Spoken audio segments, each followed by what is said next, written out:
Now, I'm self-taught as a musician and principally self-taught as an engineer, although I did do a lot of reading.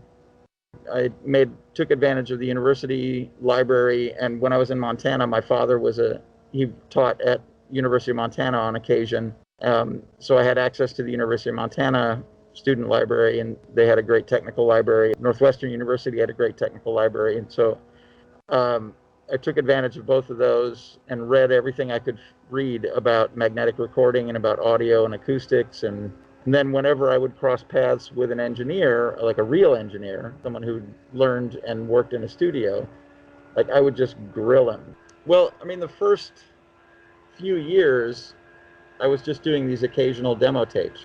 And then after I'd made a few things that actually got pressed into records, I started to get slightly more word of mouth business. I think the first thing that I'd worked on of note, that is where the people who were making the record were people I had no other connection with.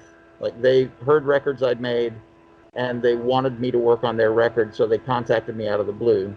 The first record like that was a band called the Pixies. They're a pretty famous band. And I worked on their first proper LP.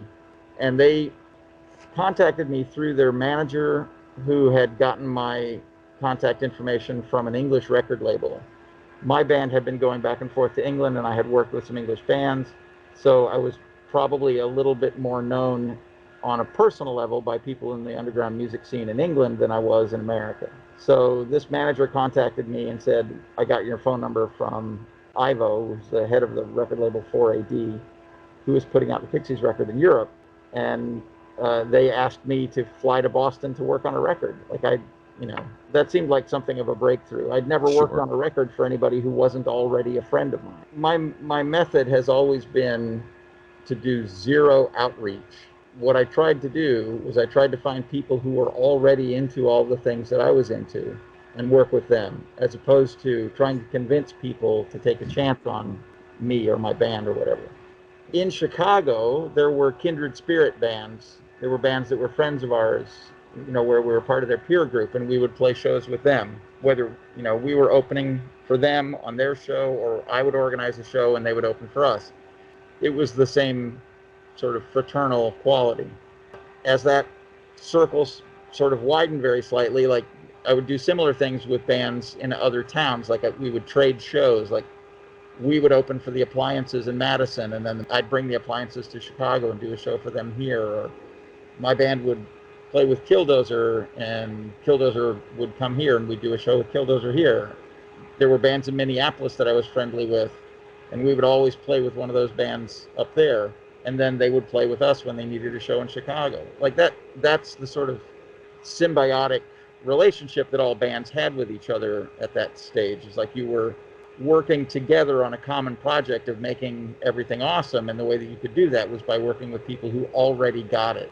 That just extended geographically. The longer you stayed at it, then the more connections you had with bands that were friends of yours. Yeah, it takes active effort. After a show, you have to sit down with the other guy. Hey, I don't know anybody in Omaha. Do you know anybody in Omaha? Yeah, here's a number of a guy that I use in Omaha. Well, when I first started making records and I was experimenting with studio techniques just as an educational process to teach myself what different studio techniques did, every now and again I would stumble across something that I hadn't heard before, and I would think, oh, that's neat. I would look for an opportunity to sneak that into a record that I was working on, just to satisfy myself, because I felt clever.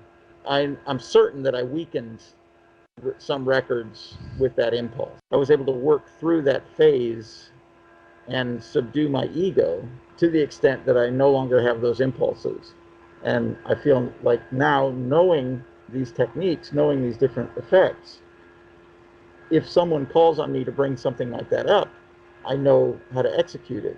But I don't have that sort of authorial ambition that I did when I was younger and more inexperienced. The last months have kind of made everything shit the bed. Like the coronavirus has changed everything. Nobody's been able to behave normally for 6 months, and nobody's going to be able to behave normally for another 6 months or a year. So it doesn't really make a lot of sense for me to try to figure out what's going on at the moment, because what's going on at the moment is like a chaotic and distorted representation of the music scene. Prior to COVID, like it always surprises me that when my band wants to set up a tour or get started on a recording or do anything, like if we're invited to travel to play overseas, it surprises me every time that we're still doing it exactly the same way that we did in the 80s. Like we're still, in some cases, dealing with the same precise people, we're playing at a lot of the same precise venues. And the process is very familiar at this stage. You put together a calendar of how much time you can set aside for the trip. You try to route toward places where you have an interest in going, or where there's an expressed interest from an audience, and then you start calling those cities and start trying to put together shows.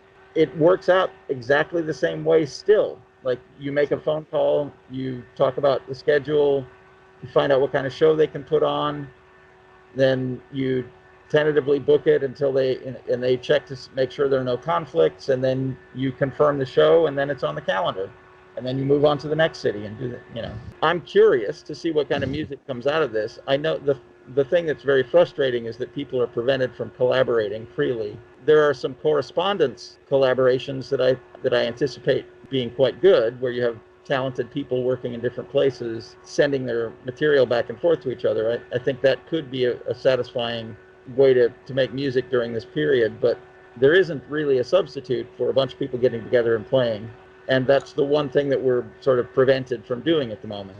I mean, I would like to have my old life back. I would like to be able to hang out with my band and for us to rehearse and write songs and record and play shows and tour and play in crowds. I would love for that to be the case. That's not going to be happening anytime soon. So I think the adaptations that people are making are all individual. Like some bands have adapted by just saying, well, we're going to put everything on ice until this is over. And some bands have adapted by saying, well, we're going to each work individually on things and then put them together, and we'll call that the collective effort, And a lot of people have sort of retreated into their past, where they're getting their old material and refurbishing their old material and re-releasing old material, or unheard albums. Like we've done quite a few archival projects here recently where we've taken master tapes from sessions that were never finished and brought them to conclusion so that people can finally put their record out after 20 years or whatever. I mean, that can be quite satisfying. As far as like the normal band activity of getting together a couple of times a month and practicing and writing songs and recording as a group and going off on tour, like fuck knows when we're going to be able to do that again. Before coronavirus became a big deal, like my band was on tour when we decided that it wasn't safe to continue, and we interrupted our tour at the beginning of the quarantine at the beginning of March. Since then, my band has been on ice. We haven't done anything. We had plans to finish an album in June. We thought we might still be able to do that, and that blew out. And then we thought we would be able to. We had a tour book for December. We initially had a tour book for August and September, and we pushed it back to December, and we thought we'd be able to conclude that as well. That's off the table now. So, on a personal level, the band I'm in, Shellac of North America, we're not doing anything right now. We're biding our time until there's an opportunity for us to get together and finish the album that we had in work that got interrupted by the coronavirus. In the studio, we're doing a bunch of, as I said, sort of archival and restoration projects. We are doing a few live music sessions. We have to be very careful about protocols, make sure everybody stays masked up all the time, make sure there's no eating in the studio under the coronavirus.